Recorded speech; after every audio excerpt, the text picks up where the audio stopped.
Oh, it's rolling. Hi. Oh man, sorry. I should have brushed my teeth. Anyway, hey, it's Liz. My first time doing this on my phone, so that is what it is. So I just had a question for you guys, and stay with me. But am I white? Okay, just I'll give you a minute to think about that. Different camera angles.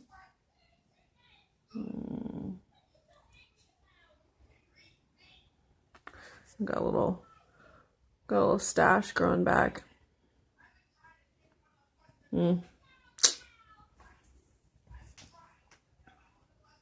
Different lighting. I should do a different makeup too. Because I'll tell you what, like, people's opinion on this is all over the map. I've got, I know people who, I know there are people who just like scrolled right past this video because they're just like, yes, end of story, like, obviously you're white. And there's other people who very much insist that I'm not white. And most of those people are people of color. Some people, some people see me as being just white. Some people see me as being white passing. Many people assume that I come from a heritage that has been sort of always, or has been for a long time, on the border of how whiteness is defined. Because in America, whiteness has been defined and redefined over and over again, depending on just stuff like a lot of it's based on whether or not a particular group of European immigrants have managed to assimilate into whiteness, and how recent of immigrants they are in general. Like Germans at one point weren't considered white. Irish at one point weren't considered white. But, they assimilated fairly early on. And then, eventually, for a longer time, Italians and Polish people were considered white. But they gradually assimilated, and now they basically are. But people usually look at me and they think that I am Greek or Italian, some kind of Mediterranean. Or they think that I am just regular white bread mayo white because they assume that I dye my hair, which I don't. And a lot of people tend to look at me really weird when I tell them that I don't dye my hair. Because I have such light skin, I guess it's not a look that you see very much in the US. Now,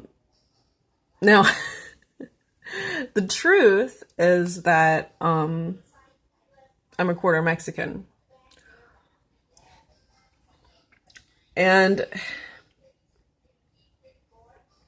well, that's why, when I see actual Mexicans, especially people who have, lived in Mexico,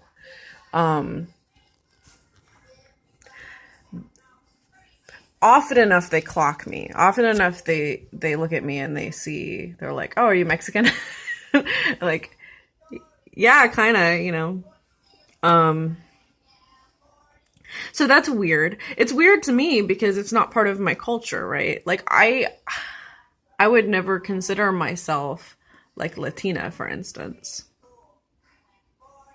I've like kind of tried, but I can't because it's, it's not just any one thing that I like don't speak Spanish or whatever, but it's like I don't have any, my grandmother who is Mexican American basically just completely assimilated into whiteness. And she, just culturally. So I don't have any like touchstones. Like she's not my abuela, like this. She did not bring any of that to the table. She brought, 1960s housewife with a crock pot. Like that was who my mom knew growing up, and that's who I know. I know a tiny chain smoking, Midwestern woman who happens to have brown skin. But I don't know a Mexican woman, if that makes sense. So none of this has been passed down. So it's weird. So I mean, don't get me wrong, I feel very like happy to be whenever I am welcomed by Mexicans and Mexican Americans and Latinx people. Like I'm very thankful. It makes me feel good, but I don't feel like I'm one of them. I feel very white. But at the same time, like I know that when it comes to people who are actually like totally super white, like with light hair and everything, and by light I mean like brown, not black. I kind of see them as others. I've started to realize this. It took me a long time to realize it because it's only been recently that there's been very much like Hispanic representation. So it's only been really very recently in the last, 10, 15 years or 10 years really that I've noticed very many people in the media and just that specifically people who like look like my family, not, there's many Hispanic looks though. There's like many Mexican looks. And that's something that like a lot of Americans don't realize. And I think that's why so many Mexicans clock me, is because in Mexico, there's a lot of people who look like me, with my sort of complexion and everything. We have this stereotype because of the people who are usually migrants, coming from Mexico, that they're all just very short, very brown, very coarse black hair, very, all that, and that's definitely a look in Mexico, but it's not the only one. There's like, Mexico's very diverse, and Latin America in general is very diverse. So it's only been recently that I've seen people who look like my family. And that really sort of shifted my perspective. And I realized that these white people, the sort of white look of having blonde hair, or red hair, or brown hair, and just the sort of very like Anglo-Germanic or Scandinavian facial features, they're not as different to me as a person with very dark skin is. So it's not like they're totally another. I do identify with them to some extent, but I don't totally identify with them. They're still sort of, it's still in a weird way, like, it's still kind of weird to me that blonde hair or like light brown hair in particular even exist. Like, it doesn't I know this sounds like mean, and I don't mean it like that, because my daughter has very light hair and I love her, and of course she's very beautiful, and it's not a knock on anybody. It's just very strange to me that the human body like makes hair that looks like that, because it's not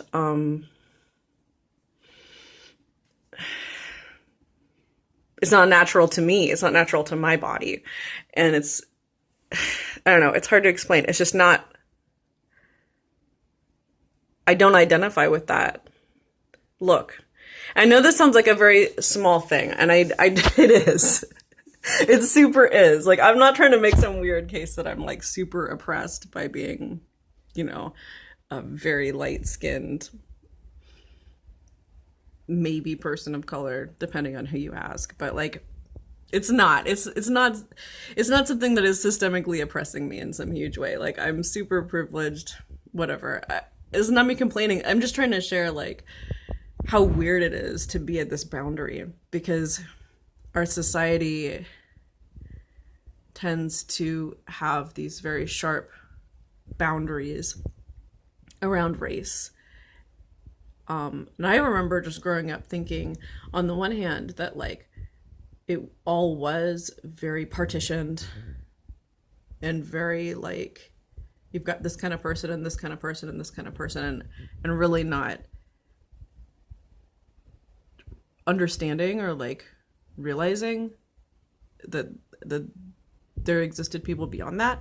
And at the same time, this is some weird sort of cognitive dissonance, I guess. Like at the same time, I didn't know where I fit in.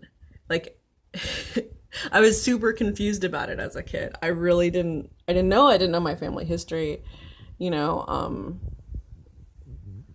I didn't get it. I knew I didn't look like the white kids, and I knew that I wasn't brown, and I looked maybe most like the Asian kids out of everybody, but I knew I wasn't Asian. So I was confused. And I guess I still am.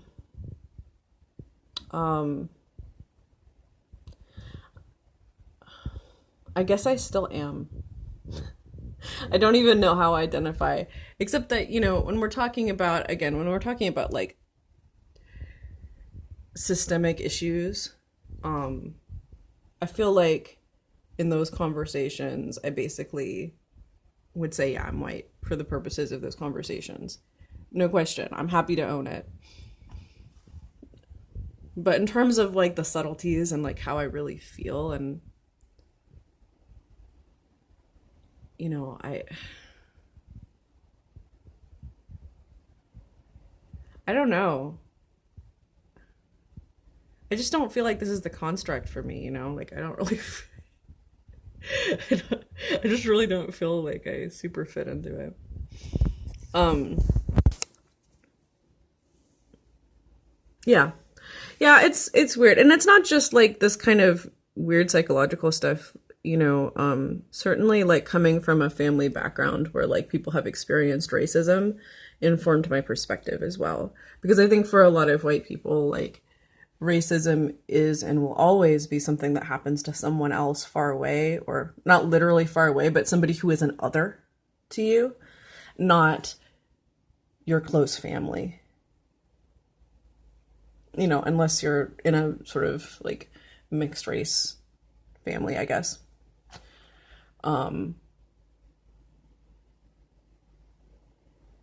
So I think I understand why psychologically a lot of white people don't want to acknowledge racism that goes on today, because we've been given this very comfortable narrative that racism is over. And there's all this social pressure, like, you know, there's this whole idea of like the racist being this evil bad guy. And so obviously you want to be a good guy, or you want people to think you're a good guy. And if you wind up having to own anything that even makes you adjacent to racism, then there's this terror of like being shamed, you know? And the shame happens, you know, it does. But it's kind of silly when you step back from it, because obviously the more important thing is to like do justice in your life, you know, to work to dismantle racism. Like obviously that's more important than like feeling ashamed by some people. I say obviously, but it's a matter of value. So I think to a lot of people it really isn't. You know, I think a lot of people are really wrapped up in the shame. It's just too scary to them. And I do get that. But for me, I guess I always knew as a kid, I always knew racism was real because it was happening in my family, at least to some extent. So when I learned more about how bad it really was, I think it came as less of a shock, and it's something that made me feel less defensive than it might have, you know. So it did give me somewhat of a different perspective, just slightly. Still, I feel like really uncomfortable claiming person of color. I feel like that's really, I don't know. I just don't think the shoe fits. When I talk to people of color in my life and I know the kind of things that they deal with, like I just know that I don't deal with those things. I don't have to be afraid of the things they're afraid of.